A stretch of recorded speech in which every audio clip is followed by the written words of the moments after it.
Ashley Young yn y neli. Gael uchel tua Hobson yn y canol sy'n brwydro ac yn ennill cic rydd. Lon dwrn i Will Bell yn y cefen.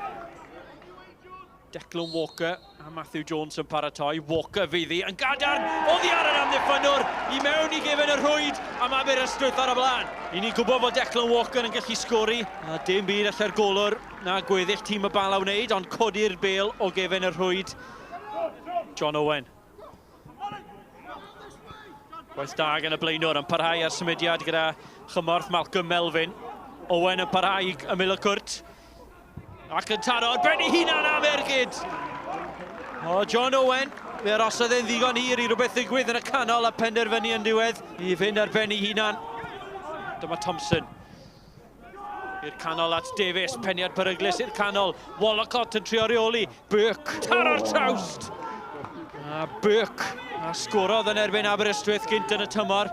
Yn crymanu honna tua'r trawst. Thompson. O, gwaith gwych gan Walker i ddwyn y bêl. Thompson yn trio gwneud yn iawn, mae Walker i taro hon, tua'r gôl! A Morris yn gorfod sgrialu nôl. A dyrnu honni dros y bar. A dwi'n yn siŵr ai ergyd bwriadol oedd honna, ond mi oedd hi'n fygythiol iawn. Tafliad hir i'r canol, McKenna yn methu ddi. Y bêl yn dod nôl, a John Owen! 2 gôl o fantes nawr i'r tîm cartre. A pencampwyr y llynedd yn edrych fel i fod nhw am fethu ar y cyfle cynta yng Nghwpan Cymru y tymor hyn.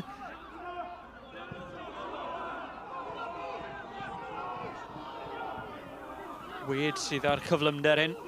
Pêl beryglis yn syth at Phillips yn y canol, yn curo'i ddyn ac yn claddu y Bala. Phillips yn dathlu, Aberystwyth yn dathlu. Mae'r pencampwyr yn diflannu o Gwpan Cymru yn barod. John Owen i Aberystwyth. Does dim bris, ond mae yna demtasiwn i ddod ar bêl ymlaen. Felly parhau mae John Owen yn gwneud. Phillips yn mesur i'r rediad yn berffaith i'r Cwrt Cosby. Yn mentro yn erbyn y golwr. A'r bêl ar blat i Borelli. Gasglu pedwerydd Aberystwyth. Hon yn troi'n chwalad go iawn. A Borelli a'i gyffyrddiad cynta ers dod i'r ca fel eilydd yn dathlu. Nev Powell, well, not many people saw that result come in. Talk us through it. Good performance again, wasn't it? You know, clean sheet. I mean, it was going to be a tough game. You know, they're a good side, Bala, but the way the lads applied themselves, winning every 50-50, you know, first to every challenge, played some great football, created chances. They fully deserved it again. And like we said after last week, there's a lot of confidence in there, and you can see that because they're enjoying their football. And you know, it's a great Welsh Cup win for us. Colin Caton, a disappointing performance. Is it fair to say that people should have been expecting a bit more from you today? Yeah, they should have expected a lot more from us. That's not a Bala Town performance. We didn't start the game very well.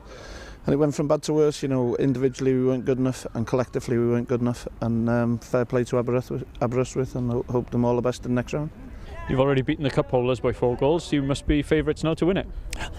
You've got to beat TNS if you want to win the Welsh Cup, but we're just pleased to be in the next round. Not till the end of January now, so we can put that away and concentrate on a tough December we've got coming up. And we just said to the players, you know, they must take that work rate into the next game. This month we've got TNS, we've got Conisky away from home, and we've got double header with Carmarthen and Prestatyn. So we must pick points up a plenty in December. If we do that, we'll put ourselves in a good position. Strangely, this is 9 goals conceded now in 2 games after such a fantastic run. Is there something wrong now? Obviously there's something wrong. If we didn't concede 9 goals, then there wouldn't be anything wrong, but we've conceded 9 and there is something wrong. So silly question, silly answer really. So, you know, yeah, if there wasn't anything wrong, if we're letting 9 goals in, then, you know, it'd be a weed me ears to say that everything was good.